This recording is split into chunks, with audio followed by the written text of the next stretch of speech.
Welcome guys, welcome to my YouTube channel. Friends, आज इस video के थ्रू मैं आप लोगों के साथ एक बहुत ही संवेदनशील टॉपिक के ऊपर डिस्कशन करने वाला हूं। तो फ्रेंड्स, आज का हमारा टॉपिक है सरोगेसी इशू इन इंडिया। तो चलिए फ्रेंड्स, समझते हैं कि सरोगेसी एक्चुअली होती क्या है।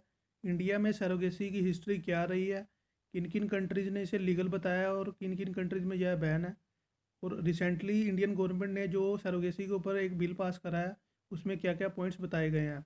फ्रेंड्स, वीडियो को एंड तक जरूर देखिए। और आप लोग सरोगेसी के बारे में क्या सोचते हैं, या इंडियन गवर्नमेंट ने जो अभी बिल पास करा है उसमें बताए गए पॉइंट्स के बारे में आपका ओपिनियन क्या है, आप कमेंट बॉक्स में ज़रूर बताइए। तो चलिए वीडियो को शुरू करते हैं। तो चलिए फ्रेंड्स, पहले सरोगेसी के प्रोसेस को समझ लेते हैं। देखिए, जैसा कि फ़ोटो में दिखाया गया है कि एक कपल है जो एक चाइल्ड प्लान कर रहा है, लेकिन किसी हेल्थ इशू की वजह से या मेडिकल इशू की वजह से कंसीव नहीं कर पा रहा। या फिर आज के मॉडर्न टाइम में कुछ वुमेंस ऐसी भी होती हैं जो प्रेगनेंसी के बाद होने वाले बॉडी चेंजेस या फिर प्रेगनेंसी के दौरान होने वाली पेन का स्ट्रेस नहीं लेना चाहती। तो उस केस में ये लोग एक अलग से सरोगेट मदर को हायर करते हैं, और वह मदर मैस्कुलिन स्पर्म और फेमिनिन एग से बनने वाले एम्ब्रियो को प्रेगनेंसी के दौरान जो एनवायरनमेंट चाहिए होता है वो एनवायरनमेंट एम्ब्रियो को प्रोवाइड करवाती है। इस पूरे प्रोसेस को फॉलो करने के लिए सरोगेट मदर और कपल के बीच एक एग्रीमेंट साइन होता है, और उस एग्रीमेंट के अकॉर्डिंग जो सरोगेट मदर है वो 9 मंथ के बाद गिव अप कर देती है। मतलब जो चाइल्ड पैदा होता है वो कपल को दे देती है, और कपल चाइल्ड को लेने के बाद सरोगेट मदर को कुछ कॉम्पनसेशन दे देते हैं या फिर हेल्थ से रिगार्डिंग कुछ इंश्योरेंस प्रोवाइड करवाते हैं। तो चलिए इसकी थोड़ी हिस्ट्री को समझते हैं। देखिए फ्रेंड्स, सरोगेसी का जो एक्चुअल मीनिंग होता है वो होता है रेंट अ वूम। मतलब एक सरोगेट मदर जो है वो अपनी गर्भ को रेंट पर प्रोवाइड करवाती है। इंडिया में यह फर्स्ट टाइम लीगलाइज्ड हुआ था ईयर 2002 में, जब अटल बिहारी वाजपेयी की सरकार थी।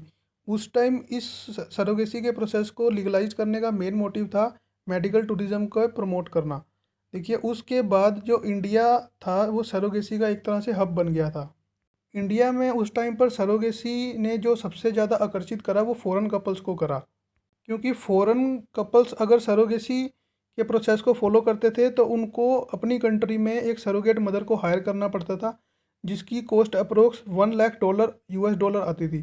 लेकिन अगर वही कपल इंडिया में आकर किसी इंडियन सरोगेट मदर को हायर करते थे तो वो काम उनका इंडियन रुपीज़ में हो जाता था, जिसकी कॉस्ट उनको बहुत कम पड़ती थी।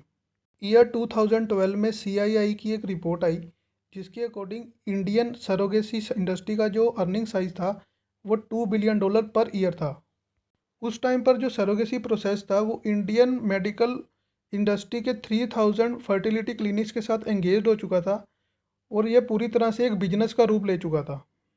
उस टाइम पर सरोगेसी का बिजनेस जो इंडिया में था वो प्रॉपरली अनरेगुलेटेड बिजनेस था, और उसकी अनएथिकल प्रैक्टिस की वजह से मिडलमैन और कमर्शियल कंपनी जो थी वो प्रॉफिट कमा रही थी, और सबसे ज़्यादा जो एक्सप्लोटेशन हो रहा था वो सरोगेट मदर का हो रहा था। इसी के साथ उस टाइम पर सरोगेसी के प्रोसेस से जो चिल्ड्रन बॉर्न हो रहे थे उनका अबंडनमेंट हो रहा था। अगर हम सरोगेसी की हिस्ट्री को डीपली स्टडी करते हैं तो हमें ईयर 2008 में इंडियन सरोगेट मदर की एक्सप्लोटेशन का एक केस मिलता है, जिसमें एक जापानी कपल ने एक इंडियन सरोगेट मदर को हायर किया, और उसके बाद उस कपल के बीच में ब्रेकअप हो गया, और उन्होंने सरोगेसी के प्रोसेस से होने वाले चाइल्ड को लेने से मना कर दिया। और सुप्रीम कोर्ट ने उस केस के लिए ये फैसला सुनाया कि जो बेबी गर्ल पैदा हुई है वो अपनी दादी के पास रहेगी, क्योंकि इंडियन लॉ रूल अलाउ नहीं करते कि एक फ़ीमेल बच्ची एक अडॉप्टेड फादर के साथ रहे। इनफैक्ट इंडिया में भी एक रूल है कि अगर आप सिंगल पेरेंट फादर हैं तो आप लड़के को अडॉप्ट कर सकते हैं, लड़की को नहीं। इसके अलावा और भी बड़े रैकेट्स केस एक्सपोज हुए, जिसमें ऑर्गन ट्रेड और एम्ब्रियो इंपोर्ट शामिल थे। इन सब बातों को ध्यान में रखते हुए एक प्रावधान लाने की डिमांड की गई, ताकि जिससे सरोगेसी के प्रोसेस को इंडिया में रेगुलेट किया जा सके रेगुलर तरीके से। इस डिमांड के बाद लॉ कमीशन ऑफ इंडिया ने एक रिकमेंडेशन दी, और उन्होंने कहा कि सरोगेसी को इंडिया में रेगुलेट करने के लिए एक कानून बनाना ज़रूरी है। और उन्होंने अपनी 208th रिपोर्ट में ये भी कहा कि इंडिया में सरोगेसी को कमर्शियली बैन कर देना चाहिए। सरोगेसी प्रोसेस को कमर्शियली बैन करने के लिए जो रीज़न बताए गए उसमें पहला रीज़न था कि फॉरेन कपल जो थे वो इसका सबसे ज़्यादा बेनिफिट ले रहे थे।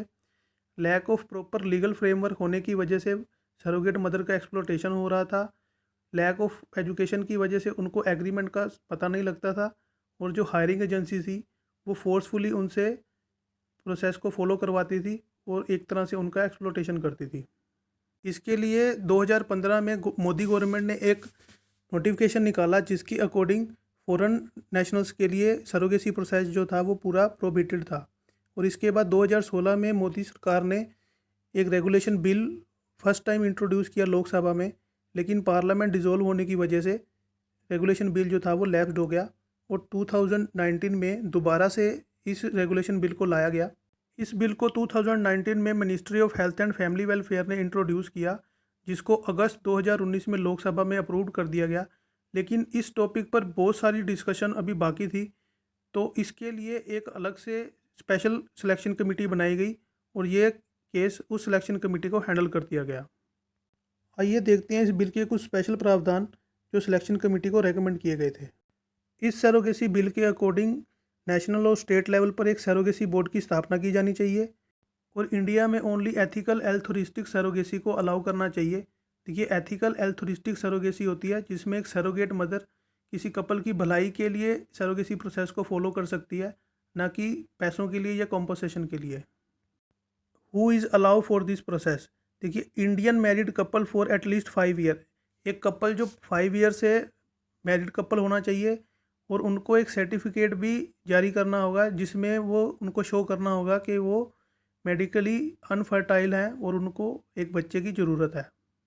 और साथ ही लीगली ये भी प्रॉमिस करना होगा कि वो बच्चे को किसी भी हालत में छोड़ेंगे नहीं, चाहे बच्चा मेडिकली अनहेल्दी हो या कोई भी रीज़न हो, लेकिन वो बच्चे को छोड़ नहीं सकते। इसके अलावा सरोगेट मदर कौन होनी चाहिए, इसके लिए भी एक प्रावधान होना चाहिए और उस प्रावधान के अकॉर्डिंग सरोगेट मदर कोई क्लोज रिलेटिव हो सकती है, लेकिन क्लोज रिलेटिव से इनका मतलब क्या है वो अभी तक नहीं बताया गया। इसके अलावा उनकी सरोगेट मदर की अपनी शादी हुई होनी चाहिए और एक बच्चा भी होना चाहिए और मदर की जो एज होनी चाहिए वो 25 से 35 साल के बीच में होनी चाहिए। मदर जो है वो पहले से सरोगेट मदर नहीं होनी चाहिए और इस बिल में ये भी प्रावधान बताया गया है कि सरोगेट मदर को इंश्योरेंस कवरेज मिलेगा, ना कि सिर्फ प्रेगनेंसी के टाइम तक बल्कि प्रेगनेंसी के बाद भी। इसके अलावा जो इंडिया में फर्टिलिटी क्लिनिक्स हैं या सरोगेसी क्लिनिक हैं वो भी इस बिल में रजिस्टर्ड होने चाहिए, ताकि जो कमिटेड बोर्ड है वो इन क्लिनिक्स को रेगुलेट कर सके। इसके अलावा यह भी प्रावधान है कि नो सेक्स सिलेक्शन, कि आप बच्चे के पैदा होने से पहले उसकी सेक्स सिलेक्शन का नहीं पता कर सकते कि वह लड़का है या लड़की, यह प्रॉपरली इलीगल होगा। चलिए फ्रेंड्स, इस बिल से रिलेटेड कुछ की इश्यूज़ को देख लेते हैं कि जिनकी वजह से यह बिल जो था वो राज्यसभा में पेंडिंग था और इस पर कुछ डाउट्स और क्वेश्चन थे। देखिए, सबसे पहला क्वेश्चन तो यही था कि क्या इंडिया में कमर्शियल सरोगेसी को कम्प्लीटली बैन कर देना चाहिए या फिर पुअर सरोगेट मदर को एक मौका देना चाहिए कि वो अपनी गर्भपोष को रेंट पर देकर कुछ अर्निंग कर सकें। देखिए, कंप्लीट बैन करने का एक नुकसान ये है कि अंडरग्राउंड ऑपरेशन भी पॉसिबल हो सकते हैं, जैसे कि कुछ रैकेट्स या इलीगल एजेंसीज सरोगेट मदर्स को हायर करके उनसे फोर्सफुली भी ये प्रोसेस फॉलो करवा सकती हैं। जैसा कि 2015 में थाईलैंड में देखा गया था कि थाईलैंड में सब कमर्शियल सरोगेसी कम्प्लीटली बैन है, लेकिन कुछ रैकेट्स और एजेंसीज ने अंडरग्राउंड ऑपरेशन को पॉसिबल करवाया था अनलीगल तरीके से। और आज भी थाईलैंड में अनलीगल तरीके से कमर्शियल सरोगेसी को प्रोसेस करवाया जाता है। इसके अलावा इस बिल में ये भी मेंशन था कि कपल को मेडिकली कंडीशन को रिवील करना पड़ेगा कि वो मेडिकली अनफर्टाइल्ड हैं या असफल रहे हैं बच्चा पैदा करने में। देखिए, इंडियन सोसाइटी में मोस्टली देखा जाता है अगर कोई पुरुष या महिला अनफर्टाइल है तो उसके साथ बहुत सोशल डिस्क्रिमिनेशन होता है और उस कंडीशन में अपनी मेडिकल कंडीशन को रिवील करना ये एक तरह का क्वेश्चन है। इसके साथ ही मैटरनिटी रिलीफ के ऊपर कोई बात नहीं कही गई। अगर सरोगेट मदर वर्किंग है तो उसको मैटरनिटी रिलीफ मिलेगा या नहीं मिलेगा, इसके बारे में कोई बात नहीं हुई। और सबसे बड़ा क्वेश्चन ये भी आता है कि LGBTQ कम्युनिटी जो है, जो आर्टिकल 377 के अंडर आती है, वो अब मेन स्ट्रीम में शामिल हो गई है। तो सेम सेक्स कपल अगर सरोगेसी के लिए जाना चाहते हैं या चाइल्ड प्लान करते हैं तो उनको सरोगेसी अलाउ होगा या नहीं, इसके बारे में भी कोई बात नहीं हुई। और इसके अलावा इंडियन कॉन्स्टिट्यूशन में आर्टिकल 14 और 21 अलाउ करता है हमें राइट टू फ्रीडम और राइट टू लिबर्टी। तो क्या इस सिचुएशन में ये डिसीज़न वुमेंस के ऊपर ही छोड़ देना चाहिए, उनकी चॉइस पे ही छोड़ देना चाहिए कि वो अपनी गर्भकोश को रेंट पर देकर अर्निंग करना चाहती हैं या नहीं, ये भी अपने आप में एक बड़ा क्वेश्चन है। तो चलिए फ्रेंड, इसके बाद थोड़ा इंटरनेशनल एक्सपीरियंस देख लेते हैं। देखिए, इंटरनेशनल एक्सपीरियंस सरोगेसी को लेकर मिक्स रहा है। जैसे कि आप यहाँ देखते हैं कि कनाडा, ब्रिटेन, ऑस्ट्रेलिया, नीदरलैंड और डेनमार्क में एल्थोरिस्टिक सरोगेसी को अलाउ किया हुआ है। इसके साथ ही फ्रांस, जर्मनी, इटली, स्पेन, पुर्तगाल और बुल्गारिया ने कम्प्लीटली प्रोहिबिटेड किया हुआ है ऑल फॉर्म ऑफ सरोगेसी को। इसके साथ ही Armenia, Georgia, Kazakhstan, Russia, Ukraine ने अलाउ करा हुआ है एल्थोरिस्टिक और कमर्शियल सरोगेसी को। ये कीनिया, मलेशिया ने Nigeria allow surrogacy but have no formal law. इन देशों ने सरोगेसी को अलाउ तो करा हुआ है, लेकिन यहाँ पर इनको रेगुलेट करने के लिए कोई भी लॉ नहीं बना हुआ। इसके साथ ही अगर हम यूएसए की बात करें तो यूएसए की कुछ स्टेट्स जो हैं वो सरोगेसी को अलाउ करती हैं और कुछ स्टेट हैं जो नहीं करती। तो देखिए फ्रेंड, यहाँ पर आप देख सकते हैं कि मैंने द हिंदू से इन्फॉर्मेशन कलेक्ट करी है। यहाँ पर इनका एक आर्टिकल आया है कि जिसमें इन्होंने बताया है कि यूनियन कैबिनेट ने वेडनेसडे को सरोगेसी बिल को जो है वो अप्रूवल दे दिया है।